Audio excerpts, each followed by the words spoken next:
Travel along, Catholic pilgrims, for 1 year as we read through St. Faustina's diary. Join me, Amy Thomas, each day for a short reading out of the diary which brought us a deeper understanding of Christ's divine mercy. Hello, Catholic pilgrims. It's another beautiful day, and it is day 105, and it is time for our readings from St. Faustina's diary. So today, Sister Faustina is going to have a conversation with two saints, St. Ignatius and our Mother Mary.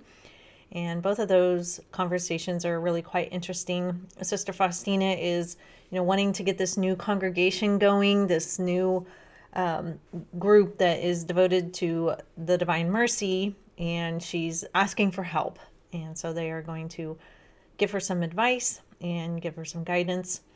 But what we're mostly going to be focusing on is one little sentence from Christ, and that's what I want to talk about. So our readings today are from Notebook 1, Numbers 445 through 449.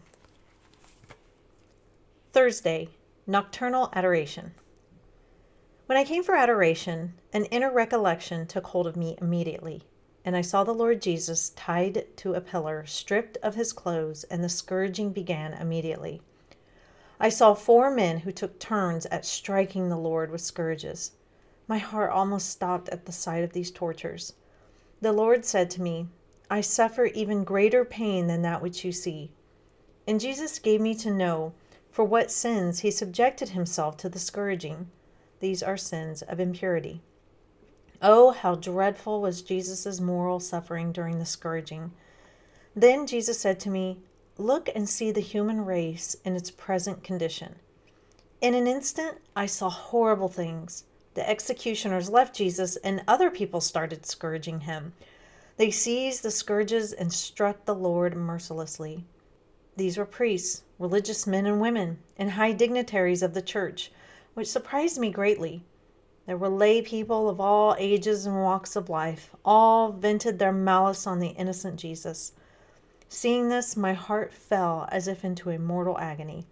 And while the executioners had been scourging him, Jesus had been silent and looking into the distance. But when those other souls I mentioned scourged him, Jesus closed his eyes, and a soft but most painful moan escaped from his heart. And Jesus gave me to know in detail the gravity of the malice of these ungrateful souls. You see, this is a torture greater than my death. Then my lips too fell silent, and I began to experience the agony of death, and I felt that no one would comfort me or snatch me from that state but the one who had put me into it. Then the Lord said to me, I see the sincere pain of your heart, which brought great solace to my heart. See and take comfort. Then I saw the Lord Jesus nailed to the cross. When he had hung on it for a while, I saw a multitude of souls crucified like him. Then I saw a second multitude of souls, and a third. The second multitude were not nailed to their crosses, but were holding them firmly in their hands. The third were neither nailed to their crosses nor holding them firmly in their hands, but were dragging their crosses behind them and were discontent. Jesus then said to me, Do you see these souls? Those who are like me in the pain and contempt they suffer will be like me also in glory, and those who resemble me less in pain and contempt will also bear less resemblance to me in glory. Among the crucified souls, the most numerous were those of the clergy. I also saw some crucified souls whom I knew, and this gave me great joy. Then Jesus said to me, In your meditation tomorrow, you shall think about what you have seen today. And immediately Jesus disappeared on me. Friday. I was ill and could not attend Holy Mass. At 7 o'clock in the morning, I saw my confessor celebrating Holy Mass, during which I saw the child Jesus. Toward the end of Mass, the vision disappeared, and I found myself back in my cell as before. Indescribable joy took hold of me because, although I could not go to Mass in our own chapel, I had assisted at it in a church which was far distant. Jesus has a remedy for everything. July 30th, 1935. Feast of St. Ignatius. I prayed fervently to this saint, reproaching him for looking on and not coming to my aid in such important matters as doing the will of God. I said to him, You, our patron, who are inflamed with the fire of love and zeal for the greater glory of God, I humbly beg you to help me to carry out God's designs." This was during Holy Mass. Then I saw St. Ignatius at the left side of the altar with a large book in his hand, and he spoke these words to me: "My daughter, I am not indifferent to your cause. This rule can be adapted, and it can be adapted to this congregation." And gesturing with his hand toward the big book, he disappeared. I rejoiced greatly at the fact of how much the saints think of us, and of how closely we are united with them. Oh, the goodness of God! How beautiful is the spiritual world that already here on earth we commune with the saints. All day long I could feel the presence of this dear patron saint. August 5th, 1935, the Feast of Our Lady of Mercy. I prepared for this feast with greater zeal than in previous years. On the morning of the feast itself, I experienced an inner struggle at the thought that I must leave this congregation which enjoys such special protection from Mary. This struggle lasted through the meditation and through the first Mass as well. During the second Mass, I turned to our Holy Mother, telling her that it was difficult for me to separate myself from this congregation, which is under your special protection, O Mary. Then I saw the Blessed Virgin, unspeakably beautiful. She came down from the altar to my kneeler, held me close to herself, and said to me, "I am mother to you all, thanks to the unfathomable mercy of God. Most pleasing to me is that soul which faithfully carries out the will of God."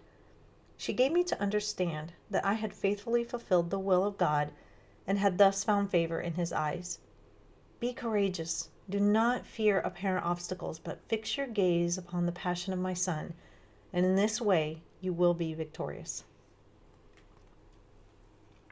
So the one little line that I want to focus on from Christ is when he says, "Look and see the human race in its present condition." And I think if you're like me, you're looking around the world. If you are an American like me, you're looking around our country at the present condition of things, and it's a little disheartening, to say the least. And that might be an understatement. There are so many people hurting. There's even people in my own family, which, I am constantly praying for and constantly hoping that seeds will be planted. And I just see them going off on a path that, I fear for them. And because I have been on that path before, I know how dark and lonely it is. And I just don't want that for them. But sometimes there's just not anything else you can do but pray. And so I have been praying. But I look around at the state of things, and we've got broken marriages, suicide rates are high, killings are happening, fighting is a daily norm with, political things and, over COVID and over all the politics in the world. Oh my gosh. Don't you wish we could just have one day where we just didn't talk about politics? That would be so awesome. But all these things, when you look at the world and you see the human race and in its present condition, there is not a lot of joy. A lot of you have written to me and said, gosh, Amy, I'm looking at the state of things and I'm falling into despair. I really am. With masses have been shut down, and, I just feel like we're at the edge of a cliff and we're about to fall over. And I'm struggling. A lot of you have written and told me this. And I understand. I really do understand. There is that tendency to think all is lost. All is kind of hopeless. Let's just hunker down. Let's just hunker down. Nobody's going to listen to me anyway. I can sit here and talk about Christ and no one wants to hear it because everybody wants to be secular and non-believing or barely live out their Christian identity. It's just, it's hopeless. I think a lot of us feel that way because of the present state of things. And I know this isn't the only time in history where things have looked really bleak. But for us at this time, things look really bleak. And that's just an honest assessment of it. Like I said, I don't see a lot of joy. I don't see a lot of happiness. I see a lot of trying to grapple at pleasures and temporary happiness in order to appease and satisfy, but not that joy that really radiates. Like, I don't see us healthy. And I don't just mean like physically healthy, I mean spiritually healthy. Okay, we just look like we're barely hanging on. And so we do, as Catholics, maybe there is this tendency by those of us who are really, really trying to live out the faith to just hunker down. Whatever's going to happen is going to happen. Maybe this is the end of the world. I don't know. Whatever's going to happen, I'm just going to sit here and handle this myself and just try to get through it. But that is not our call. And we were born and made for times such as this. There have been hard times since the beginning of Christianity.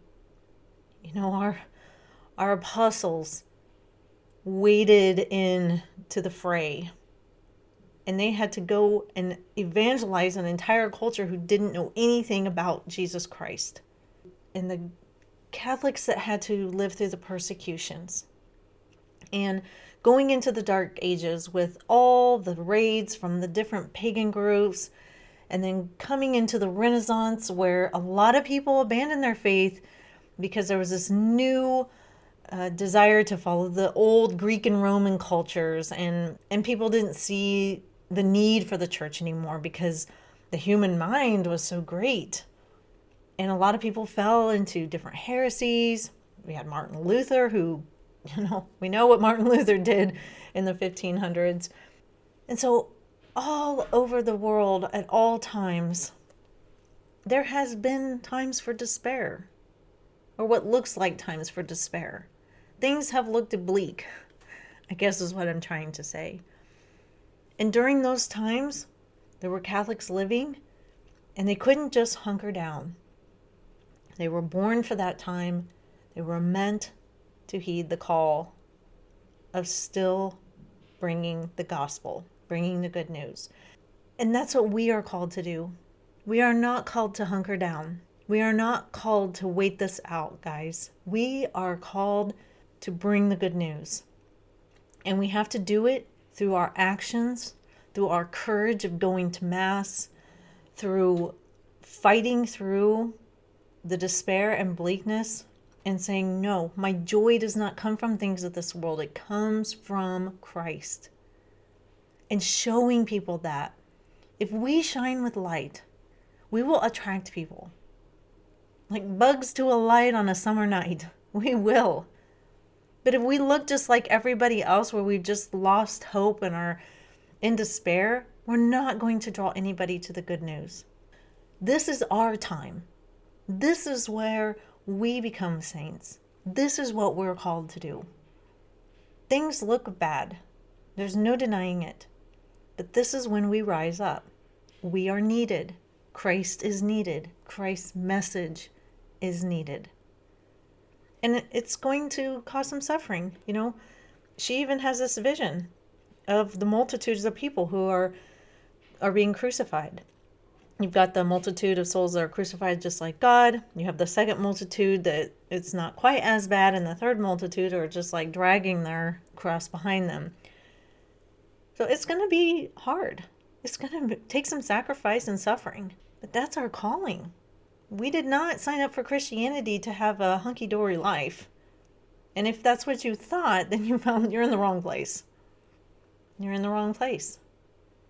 Because we have to wade into the darkness, wade into the bad areas, and that's going to cause suffering and hurt sometimes in order to save souls and bring the good news.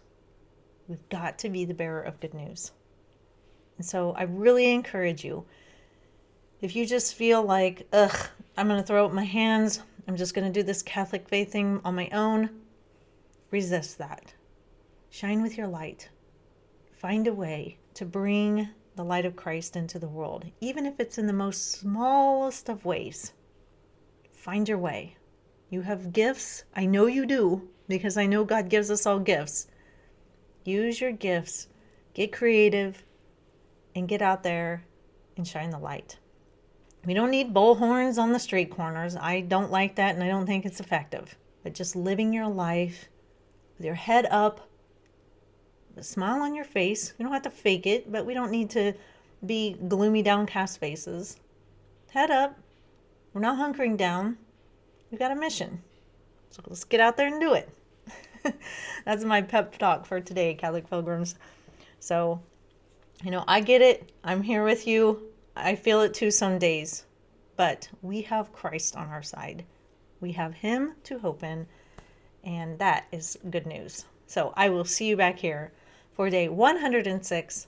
And until then, live the faith boldly and travel well.